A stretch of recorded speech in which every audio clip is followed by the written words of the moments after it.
Hi, my name is Leslie Young, and I am 2022 champion trainer, steeplechase trainer in America. I'm currently leading the standings right now in 2023. I am based in Unionville, Pennsylvania, at Asheville Stable, which is the historic training facility that Hall of Fame trainer Jonathan Shepard used to be at. So David Byrne from the Irish Thoroughbred Marketing had encouraged me to come over and check out this sale. So of course I took him up on the offer, and Goffs has been wonderful as well. And I usually buy a lot of horses, like horse and training, things like that, private sales, but I was very interested to see how these store horses, you know, we're usually buying them once they're winning point to point. So I wanted to come be a part of this, and hopefully we might find something here, leave it in Ireland for a while, and go from there. So growing up in Pennsylvania, my parents were school teachers, and my father and mother loved fox hunting. So I started riding, I had a pony when I was little, an infant, and they'd hold me on the pony, and started by fox hunting, on the long lead. So started off fox hunting, and then it was funny, some of my friends, my girlfriends in school when I was young, were showing. And in America, the show world is very political, and I said to my dad I wanted to be a show rider. And he said, I think I'd rather push you in the racing direction of pony racing, because, it didn't matter who you were. It was whoever had the fastest pony won. So I got into the pony racing, and I'm 50 now, but, and it sounds arrogant, but I was champion pony race jockey, small pony racing and large pony racing quite a few years, and that's where I kind of found the passion in racing. And then I did pony club to triathlon and games, and so that's how it all started. And then when I was in high school, I would come home from boarding school, and in the summers I started working for Jonathan Shepard. So I spent my high school summers doing that. Then I went away to university after boarding school in Virginia, and when I graduated, I came back to Jonathan and worked for him for another 3 years. Mr. Shepard, Jonathan Shepard, he's a Hall of Fame trainer. He was English born, and he came to America when he was young and really rewrote the books of steeplechasing in America. And champion trainer, I don't know how many times, but he really was a legend. He was an amazing person to work for. To work for Jonathan back in the day, there are so many people in England and Ireland who work for him. And as you all know, if any of you have worked for Jonathan, it wasn't about how much money you made. It was, you didn't mind working all day long because you had such amazing horses to ride and be around. And we loved it because of those horses. And he was a very interesting man, a bit eccentric, and he could train a racehorse. And what I learned from him was every horse was an individual. Even though he might have trained 100 plus to 200, every horse was an individual. And to the best of his ability, he enjoyed turning his horses out every day. He would try to, wasn't always a mile and a quarter on the track. It might be a mile and a quarter out in the field. You jog here, gallop there. If you paid attention, you could learn a lot from him. So I went to the Oldfield School for boarding school in Maryland, and I didn't really ride there. I would come home and go fox hunting, but I played field hockey and lacrosse. Then I went to the University of Lynchburg, which was in Virginia. So I had a minor in health and movement science and minored in athletic training. So I went after college, was an athletic trainer, and I coached girls lacrosse and worked for a physical therapist. And then I went back to one of the point-to-points, and that 4 years, I really had stayed away from riding because I was playing sports in university.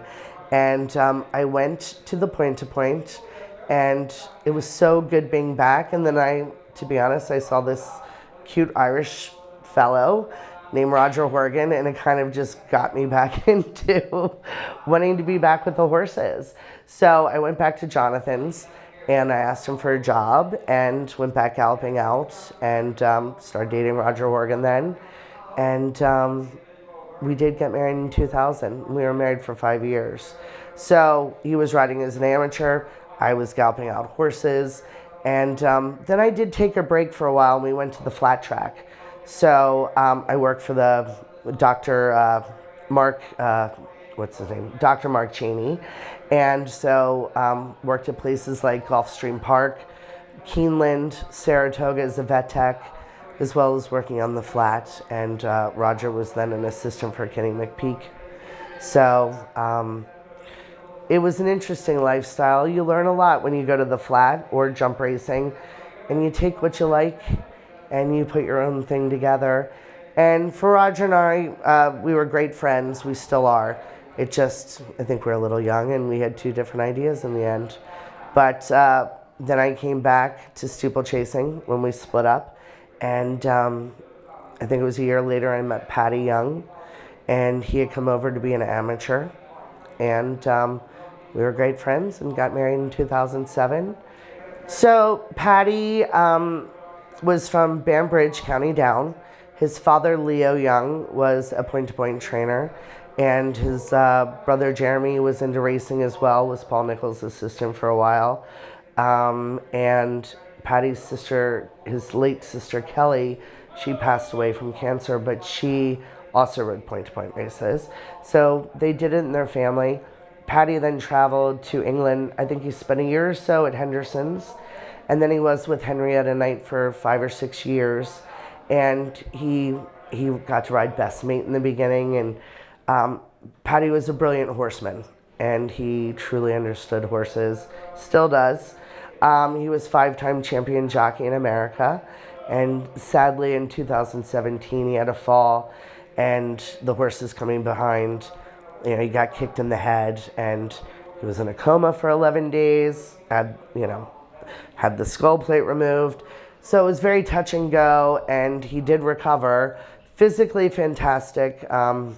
Very sadly, mentally he struggles. When you're on the top and retiring is not your choice, it is hard for these boys. And, he doesn't always really comprehend why he had to stop.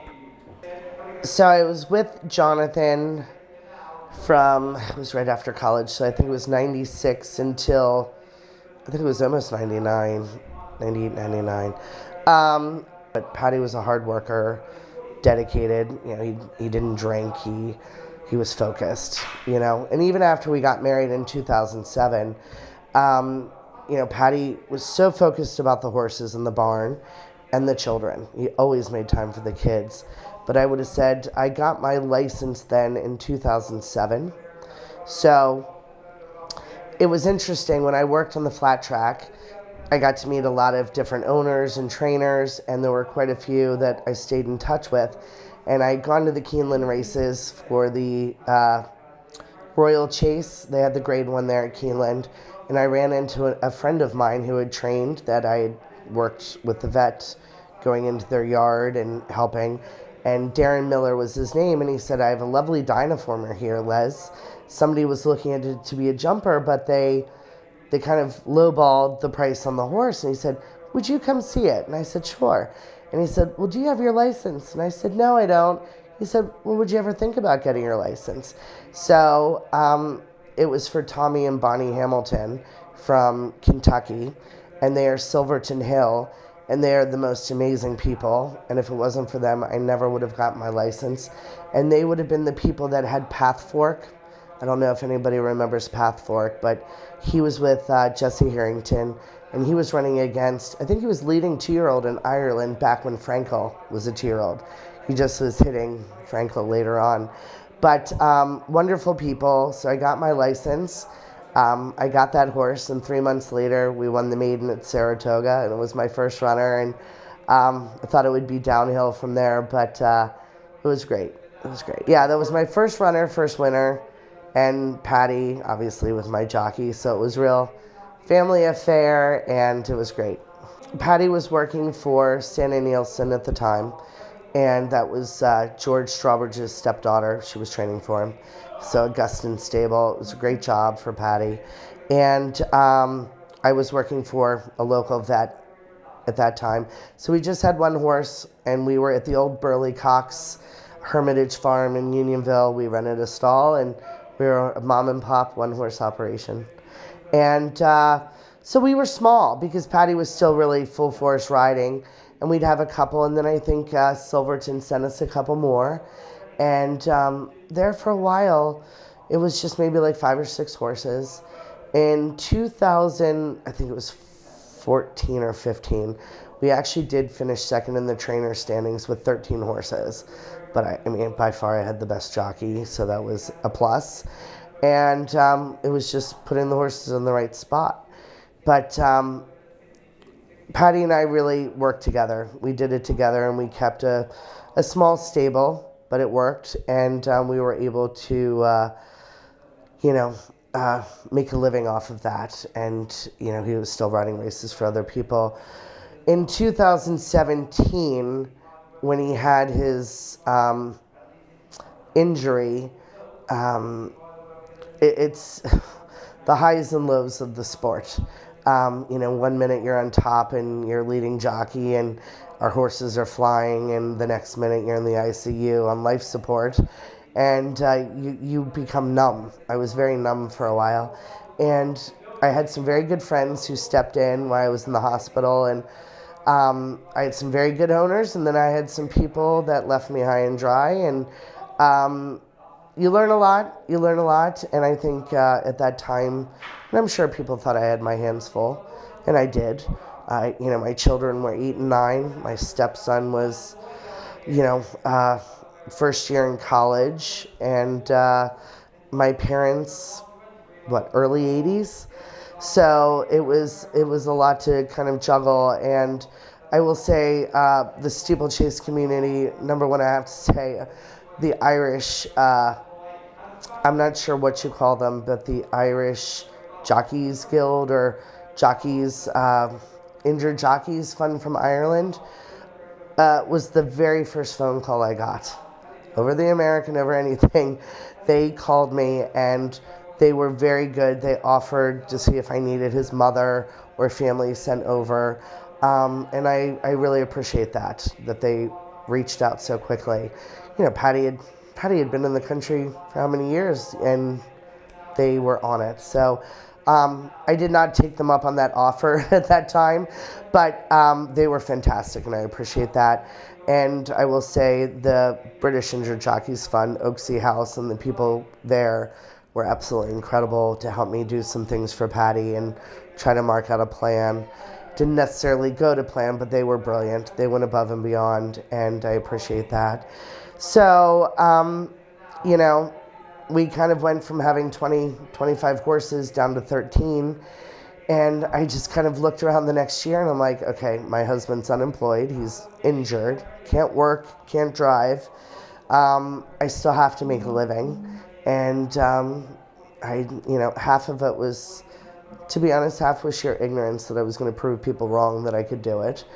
And the other half was, I do love the horses. And, we love doing this, and it was something Paddy and I made together. So, it was just to persevere and keep going and look at where we are. Last year I had 50. I'm around 45, maybe in between 45 and 50. And to be honest, at Shepherd's, Mr. Shepherd retired, I think it was end of 2019. And his property, Asheville Stable, was purchased by James Potter, the Potter Group. James and Jean are amazing people. They have horses in England. They're from Wales. And they've been very supportive. And I think in Jonathan's heart, too, he's happy it's a racing stable. And they have put a lot of effort into this farm, redoing the stalls, redoing the track, putting in all new fencing, and it's just wonderful. And it's been a saving grace for me. I want to say we have like 75 horse boxes. We call them stalls, but anyway.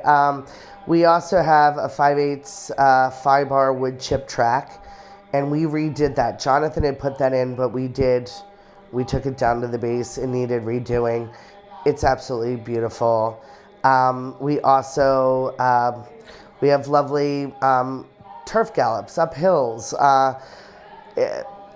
We can go cross country. You know, in the winter time when we're starting the horses up, I'm old school. I like to jog the roads. So we have some lovely back roads. We can get those horses out, get a good base on them. And again, yes, we have a track, but we do not go to the track every day. You know, it's great when the ground's hard, but still, you know, who likes the same old routine? It's nice to kind of do something different. And again, every horse is an individual. So with American steeplechasing, we have hurdle racing and we have timber racing. So the timber racing is more endurance. It's anywhere from 3 miles to 4 miles. People might have heard of the Maryland Hunt Cup. That's 4 miles over solid wooden rails, not telephone poles, but solid like wooden post and rails. They usually do not break. It takes a very scopy, careful jumper. There are no ground lines on them, and it's pretty interesting. It's a very traditional race in America. We've had horses like Ben Nevis, Jay Trump, win the Maryland Hunt Cup and then go to England and win the English Grand National. And I think all the way back to Battleship. Marion DuPont Scott had Battleship. He did the same thing. So it's got a very rich history. Then we have our hurdle racing, which, you know, anywhere from 2 miles to 3 miles is usually the distances. The grade 1 Iroquois is 3 miles. But, you know, your maiden races are 2 miles, 2 1/4, 2 1/2. We've got great purse money in America. This summer at Colonial Downs, we have $40,000 maiden races. So we usually start in March, finish mid-November. We have a spring season, which we call hunt meets. So that's places like Nashville, the Iroquois, Middleburg, Virginia, Aiken, South Carolina, Camden, South Carolina. We kind of work our way from the south up north. Then in the summer we have Colonial Downs in Virginia, which is a racetrack setting. Then we have Saratoga in New York, which is again a racetrack setting. And then in the fall, we start back in Maryland with Shawan Downs and finish down in Aiken and Charleston, South Carolina. And those are all, again, hunt meets. And you have Far Hills in the fall, which the Shark came over for Far Hills. Gordon's come over. Nikki Henderson, Charlie Longston, Emma LaVale.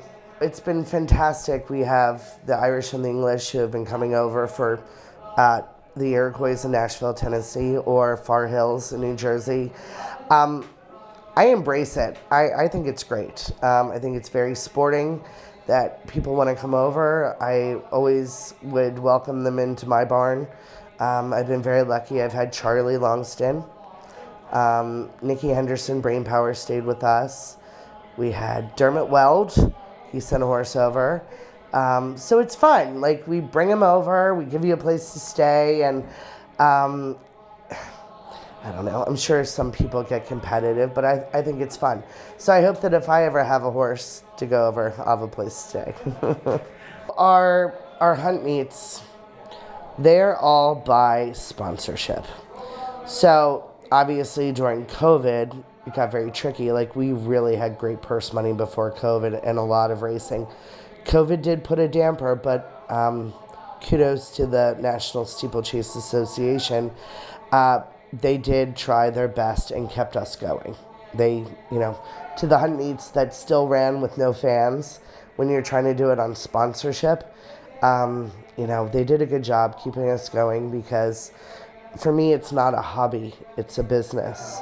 And, you know, a lot of jump racing in America is a hobby for some. But they kept us going, and the purse money has gone back up, and There is no betting at places like Nashville. I know they're eventually trying to work on that and this and that, but you might have a little bookie off to the side. But truly, people pay lots of money to have a lovely tailgate, get dressed up, bring their family, and it's a fun day. So I think with Nashville, you get that whole Nashville crowd. I think it was around 25,000 or 20,000 people. I think I looked, attend that race meet. It's a very southern vibe. The ladies all get dressed up, they all have their hats on, and half of the proceeds go to charity, which go to Vanderbilt Hospital, which is a fantastic thing. So they give back to the community. Then at Far Hills, they've actually had around 50,000 people come. You get a lot of New Yorkers coming in on the train. I wouldn't say it necessarily brings new owners into the sport. It's a very social event. They like to come, they enjoy the racing. Maybe 75% of them don't even know what steeplechase racing really is, but they're having a great time, and you never know, sometimes new people do come out of it. But yeah, it's a real social event on both calendars. I would say the first horse, my first ever stakes winner, was a horse called Torlundy, named after a town or a village in Scotland. It was one of the Hamiltons. And this was a great story because he was a horse that was running for $4,500, maiden claiming at Charlestown racetrack. So if you've ever watched television, Charlestown probably comes on late at night. It's a little bull ring dirt track. And I just saw this horse, and he was a Monarchos out of a Woodman mare, and I said, Mrs. Hamilton, I said, you know, his first race he ran third and a maiden special on the grass, and then he got in a leg and had time off. I said, I really like that horse. She's like, you like that horse? And I said, I do. And she sent him to us, and he won right off the bat. He was second in a stake, then he won a stake. And that to me is a great story, because there was a horse that really was just at the bottom of the barrel, and he became a very good jump horse. And that was great for the Hamiltons, because for them too, their horse ended up being a stakes winner, and he wanted to go long on the grass, and he liked jumping. So that horse will forever hold a special place in my heart. Gustavian, he was a wonderful Giants Causeway horse Paddy and I had. He was our first graded stakes winner. He was a novice stakes winner for us, and he was our first grade 1 winner over hurdles at the Lonesome Glory at Belmont. And he took us to the Eclipse Awards. We didn't win, but we were nominated. So that was really exciting when we, were small. And he was a wonderful horse. And I would say Andy Amu, I got him from Warren and Tessa Graytrix. I got him when he was 4. He's 13. And he earned over $500,000 so far. He's done everything from win over hurdles to the cross-country races to being a timber specialist. And he was 2-time timber champion for us. So that was fantastic. I originally came over to the horse and training sale in Newmarket. Some other Americans had done that. And where you have the horse and training sale here at Goffs. We've also gotten horses out of the Goffs Doncaster sale. They have a horse and training sale there as well. And I originally liked those because they were already ready to go. You kind of knew what they were. They haven't jumped yet. A lot were, flat horses being sold. But we need, for the most part, something that wants to go on the quicker ground. I feel you need a very good mover. Can't have too much action. I do like kind of a miler. Sometimes I feel 1.5 miles or longer distance horse winning. They might be a tad slow even at 1.5 miles for us. I've done well getting some sprinters to switch over, because if we're going on quick ground 2 miles, really, you need that bit of oomph. And they seem to get the trip a little better on the quicker ground. But look, when I get horses from Ireland, England, France, even when it rains, I'm happy to, because they will go on it. So let's be real. So we're getting both advantages. But I feel that you can get a very quality horse, beautifully bred, turf pedigree, and I love it. I love coming over, and look, I bought a champion filly. I've gotten horses from Ireland, all the sales companies, and I love it. They've been successful. I do believe the horses come in all makes and shapes. I have a horse called Monbeg Stream. Honestly, you'd look at him and think, my God, he's big. But he is a good mover, and for a big horse, very light on his feet. Again, I really do think they have to be a good mover and correct to stay sound. And you've got to be smart. You can't run them every weekend on that. But I do feel there are certain horses that I would get from Ireland for timber racing, and they would be a bit different type to my hurdle racing horses. My hurdle racing horses would be more 16 hand, especially for the summer racetracks. Handy, quick, good miler, mile and a quarter horse, that type of horse, quicker ground. In the hunt meets, like my hero next door, he is a bit bigger, but he's a big galloper because Nashville and Far Hills, they're real galloping tracks. So I do think there are different types of horses for courses. And I just think that the horses here are wonderful types. And it's so interesting being at this sale. It's my first time at the store horse sale. I mean, the quality on offer, and I love the fact that they've allowed these horses to grow up, where, when you're buying horses off the flat, they're broken as yearlings. They're in breezing sales at 2. And, these horses have been allowed to grow up. I have some amazing owners from Tennessee, and their home track would be the Iroquois in Nashville. And they are people that grew up there, and that is what they want, horses for Nashville. Last year I was able to pull it off, get them a winner. I had runners in almost every race. This year I was not able to pull it off, and we had a second. I only had one runner, and he was second. But they truly want a grade 1 horse. I've been looking, Hamish has been looking, and a lot of horses that we kind of wanted, just people didn't want to sell them.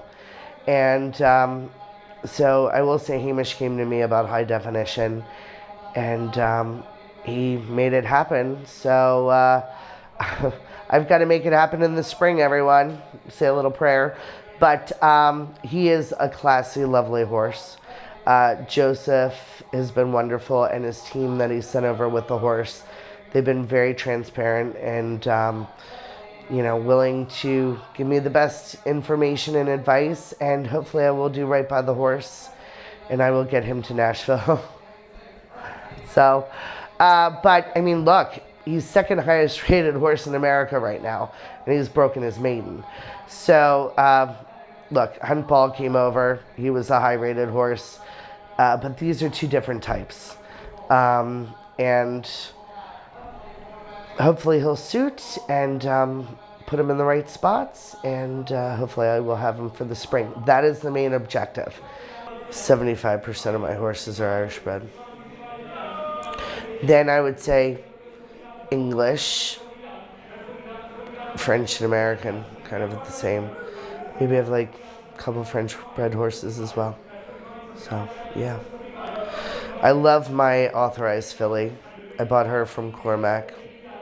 And, gotten a few from some of the Wexford boys, Monbeg Stable, Maddie Flynn, Geldings preferably, even though I've had 2 champion fillies that I both bought abroad.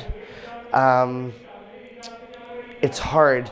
They're getting more races. Look, I had that walk in the park filly in her second start. She won a $100,000 stake last year. This summer we have $40,000 maiden filly races and $75,000 filly stakes. They're trying to make sure that they promote the fillies and trying to get a good series going again, because they got it going, and Look, the Mean Queen did very well. She beat the boys. So, look, if they're good enough, they're good enough. But they have a nice series. My first champion filly that I had, Bittersweet Heart, she actually was sold back to her original owners in England. And I want to say her first foal was a Blue Brazil. I have to find out where she is or what she's doing. Our Bab, that won the stake for me last summer, she went back to Yorton Stud to be bred to one of theirs. And I had a Yates filly that I bred at home. And actually, I should send her back over to Ireland. She'd probably be better bred over here to someone. So, but no, we do not right now technically breed for steeplechase horses. But if we're looking at American horses, we're looking for hard spuns, Kitten's Joys, English Channels. What else? Broken Val. I'm just trying to think of certain types of horses that have done well over jumps for us. So originally, obviously, I started off with American bred horses. And I will still say we have great horses in America. We really do. And look at Snap Decision. Leading horse in America, American bred, Phipps family, class.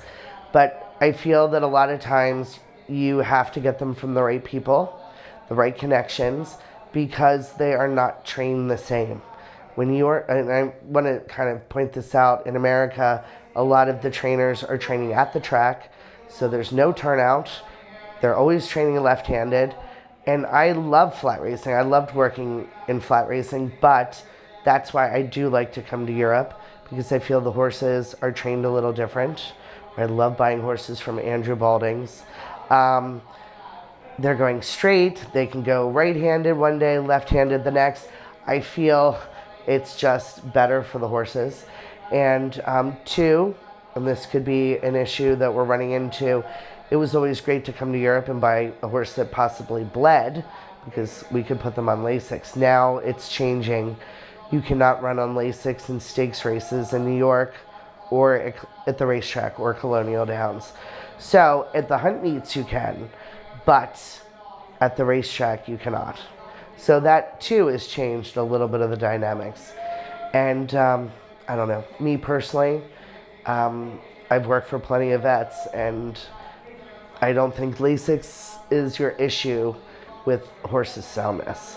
But those are the rules, and that's what we have to do. So if you want to run in a grade 1 at Saratoga or Colonial Downs or even a novice stake, no LASIX. When I started out, I was getting flat horses from the States. If I'd work for Kenny McPeak or certain trainers that I knew from my past, I would go to them, look at the horse, see it. I don't really like claiming horses. I prefer to privately buy them, because in America you can.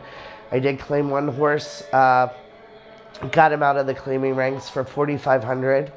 He was a hard spun out of Kitten's Joy, bred by Ken Ramsey, and he earned us $80,000 the first year. So, that's another great story. Can happen. Look at Hewick. Came over for Shark. How much did he pay or whatever? And that horse has been great fun. So you have your stories like that, or you can try to buy the other ones at big money. But we started to kind of get a little more into the point-to-point scene. It's just changed so much over the years. Before, I used to think, oh, they're too slow and they just want to kind of slog along in the deep ground. But now with Coolmore and Yorton Stud and these places really promoting these stallions for jump racing, like Walk in the Park and Yates and Gentle Wave and all these horses, it's fantastic. And it just brings that more class and speed. And, these point-to-points are serious stuff.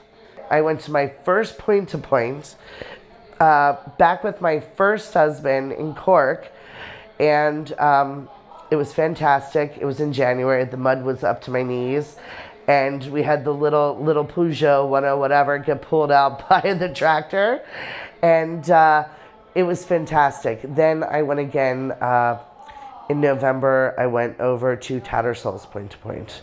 That's across from Ferry House, correct? So I went there, had a great time. It really is fun. I mean, what don't the Irish do that isn't fun? So that's why we all love you so much. But no, it's fantastic. And you guys, these guys are, it's so competitive now. And all of these, you know, like, I've made a lot of great connections. Scobie Fitzgerald, Aiden Fitzgerald, you know, great guy. And then, I mean, the Doyles, Sean and Cormac. I've gotten some very nice horses out of my big stable. And Matty O'Connor Flynn, I mean, they're great guys. And I just, I bought some off of Colin Bow as well. But I will say, I think the best horse I bought so far that's been the most successful was, or is the Hero Next Door that I got from PADDY Turley. And I bought him in December, and it's a shame, he fell in the novice stake in front at the last at Nashville, and he would have been undefeated for me, and it wasn't his fault. But he's okay, and he'll be back in the fall. But they have some real quality horses out there. I think we've pretty much, we've tried to purchase one, I think almost every sale. I think we missed a few, but look, the Hero Next Door, just delighted with him.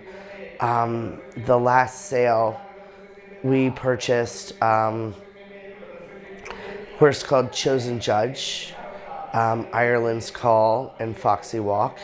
So I'm really hoping that there'll be great new additions. I always, like I said, love getting something out of the horse and training sale, whether it be Tats or Doncaster. Look, Tom Garrow came out of Doncaster Goffs Sale and was my champion timber horse. And he came through the point-to-point ranks. Or he ran in a point-to-point, I should say. But he came from Mombeg's stable.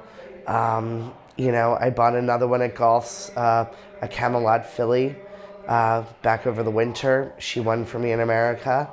So, yeah, I've done well out of those sales, I feel.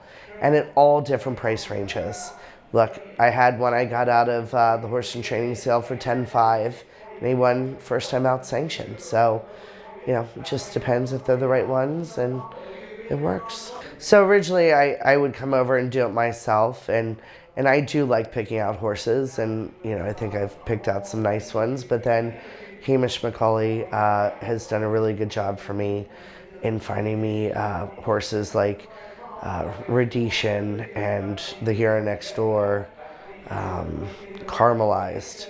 I mean, those are all some nice horses that he's sourced and found, and high definition. So no, we work good together, and he's very good to me, and we have a good relationship. So we have Tom, and then we have Rory, who is 15. Tom is 24. Rory Patrick is 15, and Saoirse is 14. And yes, no say in the naming of the children. No, I'm joking. Yes, good Irish names. The Americans cannot pronounce Saoirse to save their life. They call her Saoirse or Sarse. Like, hello. It's not like one of those difficult names like Aoife. Like, I can understand getting that wrong or something. But, or my friend Siobhan, they called her Siobion. So, but now when I look at the Irish, they're all naming their children like Dylan and Jake and I don't know, Olivia. Like, what's going on here? We've, like, I think the #1 name in America is Liam. Yeah. My stepson, Tom Young, Paddy had Tom when he was in England, and Tom came over to the States when he was 6, and he works for me, galloping out, and Tom had his first winner in a bumper, which we just call a training flat race, at the Potomac races, and that was very exciting. So I had sent him over, I think a year ago in the winter, to Scobie Fitzgerald, which was great. And hopefully one of you lovely point-to-point trainers is going to take my younger son, Rory. And Rory enjoys riding. He plays other sports, but he too likes the pony racing and all of that. So hopefully, they always say it's good breed some help yourself. So we are going to have Mr. Rory into the racing as well, and hopefully I'll send him to Ireland to, get a little bit of education into him. So, well, you know how we all say we're Irish, so, But, no, the children are great. Look, they've all sacrificed a lot because, especially with when Paddy got hurt, me really taking full force of being the breadwinner, in a sense.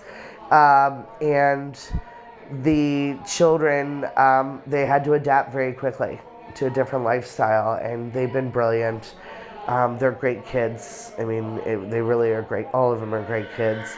And the boys and Cece, they've all been very helpful. They come to the races. They help hot walk. I mean, Tom does ride out for me daily. So it's a real family affair. My daily routine is a little tricky. I cannot always be there first thing in the morning. So with Paddy, the biggest thing with his brain injury is he likes to walk, okay? So yes, you can put tracking devices or whatever, but there's nothing worse than a stubborn Irishman who you tell to do something to, and he's not comprehending it and being difficult. So sometimes he will get lost. Even if you have the Apple AirTag or the phone, he won't bring it. But he does like to walk all the time. But in the morning, I have to make sure he takes his seizure medicine, that I kind of have an idea where he's going. Then the children, are going to school, trying to get them organized. So I'm usually to the barn. It's usually, first set really isn't until 8. So between 8 and 9, just depending. Some days are different. But I have good assistants. They know the drill. And, look, it's a Kenny McPeak. I work for him. I think he had a great racing operation. It is a true pyramid system, and you've got to have it kind of trickle down. And so I have some good assistants, and they know what I'm up against. And if I'm here in Ireland or England, they'll take care of it. There's some really good horse people and good horsemen that I see, and I kind of look and I'm like, why are they not taking off? Or they should be where I'm at. And one, egos. Sometimes you got to leave the ego at the door. You've got to be able to work with people. Communication. Like Paddy could have trained on his own, no problem. He was a brilliant horseman, brilliant rider, everything. But he was too quiet. He didn't really want to deal with the people. He'd rather deal with the horses or the children. So you have to be able to talk to people. And look, we're not all going to get along. We might not all be somebody's cup of tea. But you have to still have, and also, you've got to be a hustler. It's a bit of a used car salesman going on, because you need to replace or you need owners to buy horses. So it's a combination of things. And I see so many good people, but they just don't have that kind of personality. It doesn't mean that they couldn't be a brilliant trainer, but it's hard.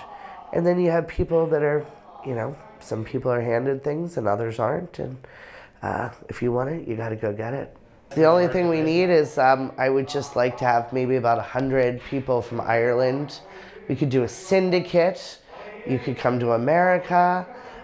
We need to get, I want, when I go to Leopardstown or even the Irish Point-to-Points, I want you all to be a part of my team. Like I do. I want the Irish owners.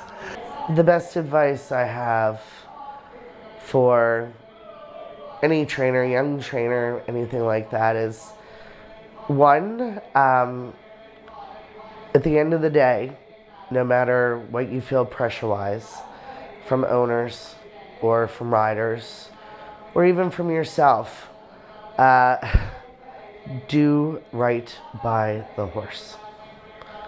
Put the horse first, really. Have I ever made a mistake? Absolutely. But learn from it. And patience is wisdom, I was told, which is true. And just, it's, when the horses are ready and right. Don't let people, our owners, sometimes I know they want to go to certain places or races, But if owners truly let you do what is your job as a trainer, you will be successful. And, in your heart, do the right thing. And I think that, because you got to be able to sleep at night. And I feel that the horses, if you do kind of listen to them, and they'll repay you. Look, we had a great year last year. Winning the title in 2022, I really feel like I accomplished something. I tried to put a good team together. I have a good assistant and, staff. Yeah, of course, we'd all love to. All the hard work we put into it. I know that it's the highs and the lows of horse racing, but we're going to keep pushing along and trying our best. I have some very good owners, and, I've gained new owners and I've lost some owners. I've had some blows. And, but again, the blows that I've taken, losing a certain owner this year, it was to do the right thing for the horse or the horses. And I just think you have to do that and keep your eye on the prize, run your horses where they belong, and, be humble along the way and grateful, and but keep yourself in good company, and your horse is in the worst, they say. But no, listen, we've got great horses. I've worked really hard, really, to try to find the best ones we can at all levels. They don't all have to be big money horses. And, but I just feel like keep working as a team, keep doing the right thing, and you've got to truly love what you're doing, and listen, we all know that being a horse trainer or working with horses is time consuming. So you might as well enjoy it and love it, because if not, there's no point in doing it.